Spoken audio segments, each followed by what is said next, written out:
Olá, tudo bem? Bem-vindos ao nosso primeiro e único episódio desse podcast. Nesse episódio, iremos nos aprofundar na vivência LGBTQIA+, nas 5 regiões do nosso país. Agora, nesse momento, iremos começar com a região do Norte. Não é segredo para ninguém que o Brasil é o país que mais mata pessoas da comunidade LGBTQIA+ no mundo. Isso mesmo, um país lindo, rico em tantas belezas naturais e, inclusive, país que já foi referência internacional pela criação do Programa Brasil Sem Homofobia em 2003, é o primeiro desse ranking trágico que mata pessoas em função de sua orientação sexual ou de sua identidade de gênero. Um país tão diverso, tão plural, ou até mesmo um Brasil formado por diferentes Brasis, que em linhas gerais apresentam posturas pouco diferentes em relação à comunidade LGBTQIA+. Isso, claro, pode refletir no número de casos de violência contra pessoas da comunidade. Dentre as 5 regiões brasileiras, por exemplo, a região norte, de acordo com o relatório do Grupo Gay da Bahia de 2018, é a que possui os estados que foram menos violentos em relação à comunidade LGBTQIA+, tendo, por exemplo, o estado do Amapá registrado uma morte e os estados do Acre e de Roraima registrado 2 mortes cada um. Agora, iremos ouvir o primeiro relato de uma pessoa LGBTQIA+, da região Norte. Oi, meu nome é Nicolas, eu tenho 18 anos e eu sou um homem trans. Quando eu tinha uns 12 anos, mais ou menos, eu descobri o que é ser uma pessoa trans. Mas antes disso eu já me questionava bastante. Mas eu pensei que era algo impossível ou coisas assim. Quando eu descobri o que é ser uma pessoa trans, eu me encaixei em muitos pontos e pensei que eu realmente poderia ser uma daquelas pessoas. Mas eu resolvi deixar de lado porque eu era muito novo. Então o tempo foi passando e eu fui lidando com a disforia do meu jeito. E com 18 anos eu me realmente aceitei como um homem trans e tudo mais. E foi libertador pra mim. Eu moro em Belém do Pará e aqui a gente tem um ambulatório trans no Hospital Jean Bittar e eles te dão um certo suporte. É muito interessante, principalmente para quem não tem plano de saúde e afins. Eles dão um certo suporte para começar a transição, ou para fazer mastectomia, ou para fazer alguma cirurgia oh meu Deus, não sei falar. Enfim, de resignação sexual e afins. E eles dão consultas com endócrinos e tudo mais. Eles não oferecem com o serviço completo, igual em alguns lugares como São Paulo. Isso é um problema. Mas eles dão um suporte básico, assim. Tipo, você pode começar sua transição por lá, mas eles não te dão os hormônios, você tem que comprar. E isso é muito ruim para algumas pessoas que não têm condições de arcar com o preço dos hormônios, porque são caros e tudo mais. Mas, no geral, com pessoas assim, da minha idade e tudo mais, aqui em Belém eu não tive muitos problemas. Com preconceito e tudo mais, e questões públicas, tem mais essa relação aí desse ambulatório, que eles não dão os hormônios, mas eles dão um atendimento básico. Agora vamos ouvir sobre a região Sul. Na região Sul, uma pesquisa desenvolvida em Caxias do Sul, que fica no Rio Grande do Sul, dados apontaram que os tipos de violência sofridas pelo público LGBTQIA+, são de 38,93% violência psicológica, 37,10% violência de discriminação, 15,34% violência física, 2,88% violência institucional e 2,11% violência sexual. A maioria dos LGBTQIA+ entrevistados sofreram essas violências em vias públicas da cidade. O número de mortes por milhão de habitantes na região sul é de 0,78, tendo 20 mortes ao ano em média, e sendo considerada a terceira região mais violenta para pessoas da comunidade. Vamos escutar Thalisson, um homem gay que mora no Sul. Olá, com 22 anos de idade assumido desde os 16, posso dizer que houve um impacto muito grande em minha família ao me assumir homossexual, principalmente pelo fato de serem extremamente religiosos e muitos homens militares. Apesar disso, minha mãe, meus amigos e meus irmãos sempre estiveram ao meu lado. O que mais bateu em mim e mais senti a dor foi ser visto como uma aberração, principalmente pelos meus avós. O que foi mais difícil de mostrar para eles que eu continuava sendo o mesmo neto de sempre. A única diferença é que me sentia atraído por outros homens. Após 2 anos por aí, eu consegui mostrar para eles que eu era a mesma pessoa. Então, de fato, realmente me aceitaram e começaram a me respeitar aí em diante. Sofri por preconceito na rua junto com alguns namorados, também em trabalho, escola, enfim. Coisas que todo LGBTQIA+ passa, mas que tem que acabar, pois todos nós somos resistência. E quando se trata da nossa existência, precisamos ser fortes, porque ainda assim o Brasil é um dos países que mais mata LGBTQIA+ no mundo. E mesmo com vários movimentos, ainda pessoas enxergam nós como aberrações, e não somos aberrações. Somos seres humanos e temos o direito de amar e a liberdade de ir e vir quando e da forma que queremos. Iremos agora escutar sobre o Nordeste. De acordo com o site Agência de Notícias das Favelas, ANF, o Nordeste ele é considerado a região que mais vitimou pessoas LGBTQIA+, e mostrou também o estado do Alagoas, que eu vou falar um pouquinho mais pra frente dele, como sendo o mais violento. Essa matéria, então, ela vai nos trazer números absurdos de vítimas que são ali relatadas e mostradas com os seus percentuais. E esses percentuais, eles são relativos ali aos números de mortes que a matéria vai trazer ao longo da nossa conversa aqui. E só para a gente ter uma noção já desses números, no ano de 2020 foi feito um relatório de um grupo, que é o Grupo Gay da Bahia, né, GGB, em parceria com o grupo Acontece Artes e Políticas LGBTQIA+, que é de Florianópolis, capital de Santa Catarina. E eles contam ali com 237 pessoas que são LGBTs, que mais foram vítimas de mortes violentas no Brasil. Vítimas, né, da homotransfobia.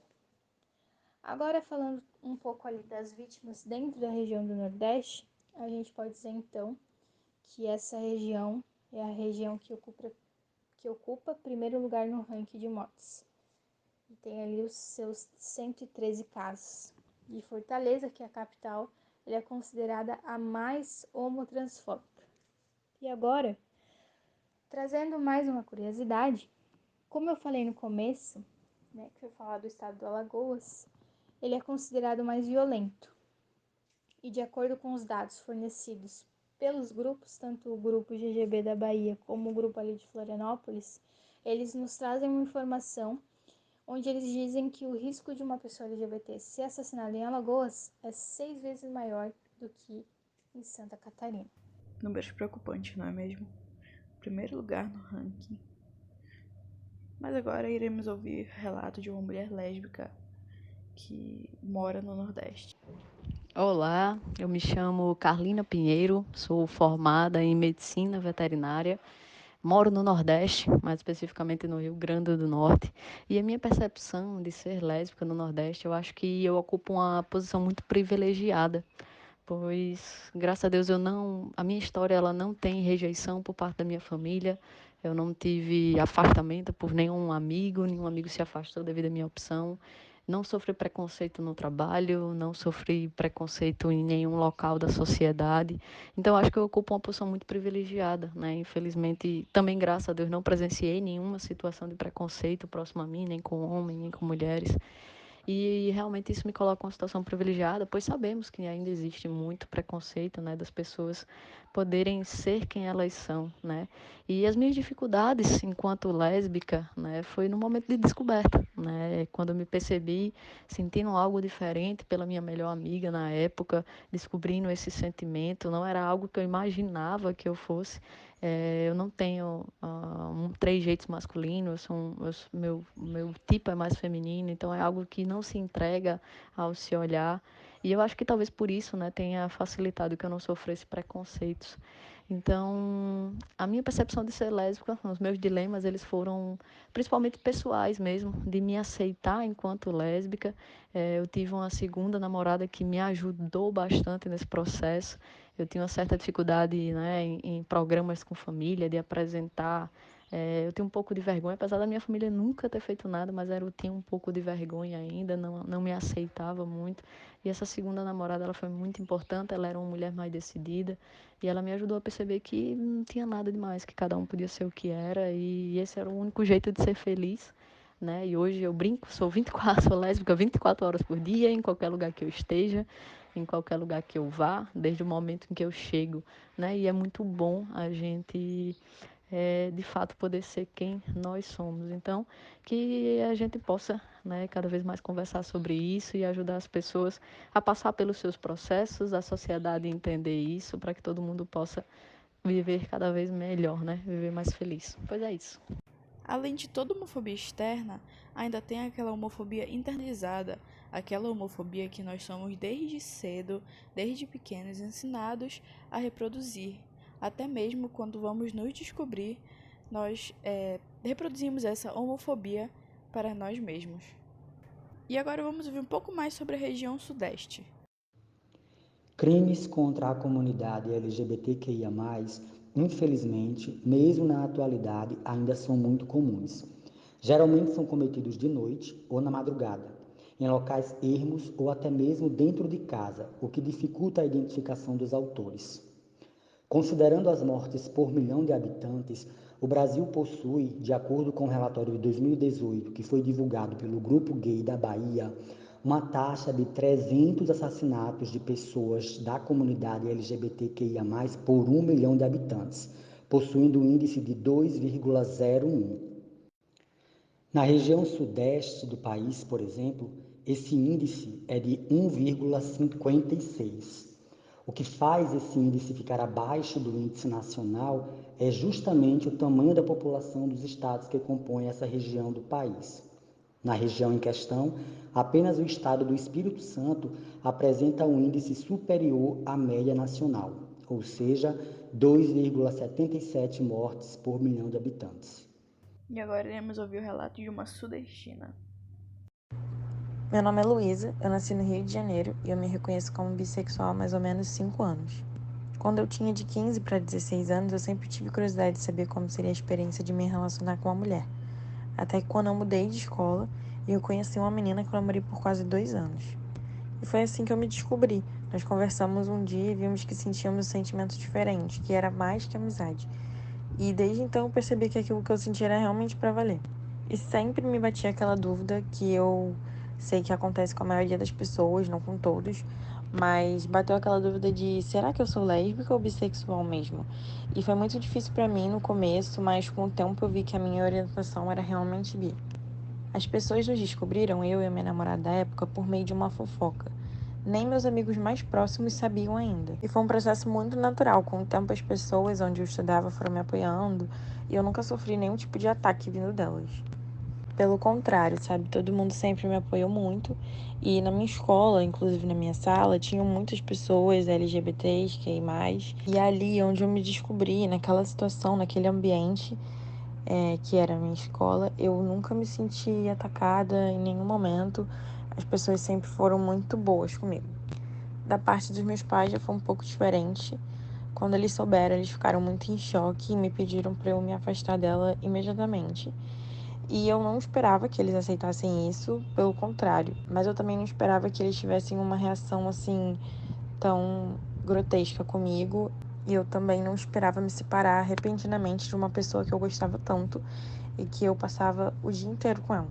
Então, realmente, um dia eu não aguentei, eu precisei me assumir para eles e dizer que eu gostava de uma menina e que não era só uma fase, né, entre aspas, como eles diziam para mim. E é óbvio que, mais uma vez, eles não aceitaram, mas eu só precisava fazer isso por mim, eu precisava falar. E cá estou eu vivendo com isso e com meus pais.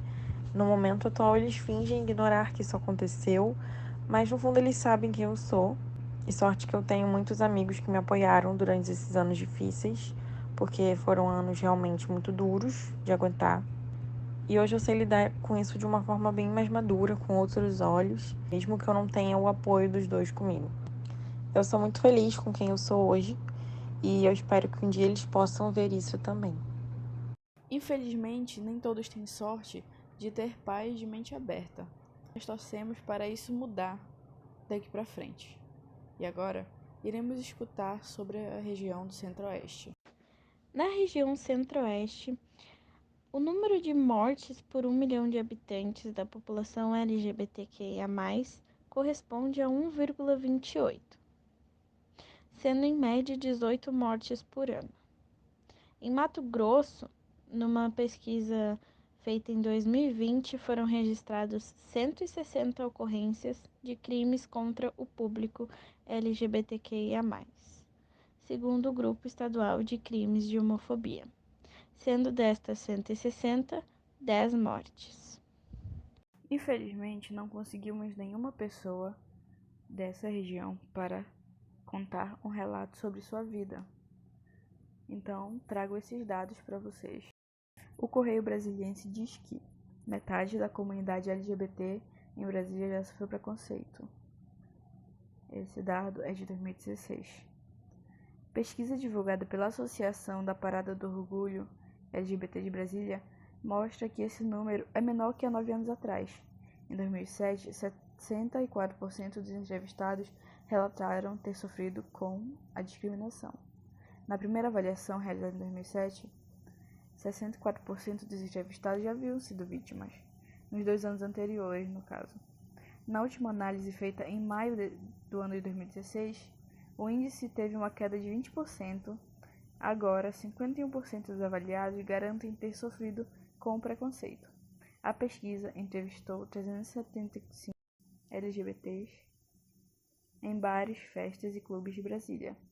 Apesar da diminuição, o percentual de 2016 ainda representa mais da metade dos ouvidos, o que mantém a associação em alerta. O levantamento evidencia que, aos poucos, o respeito à diversidade tem ganhado espaço, mas não se pode aceitar que ainda 1 de cada 2 LGBTs tenham sofrido discriminação. Esse é o final desse episódio. Espero que vocês tenham gostado e aprendido um pouco mais sobre as 5 regiões do nosso país nesse quesito de diversidade. É importante lembrar que não é uma generalização os relatos. Os relatos são de experiência daquela pessoa em questão. Bom, é isso. Muito obrigado e espero que vocês tenham gostado. Até a próxima.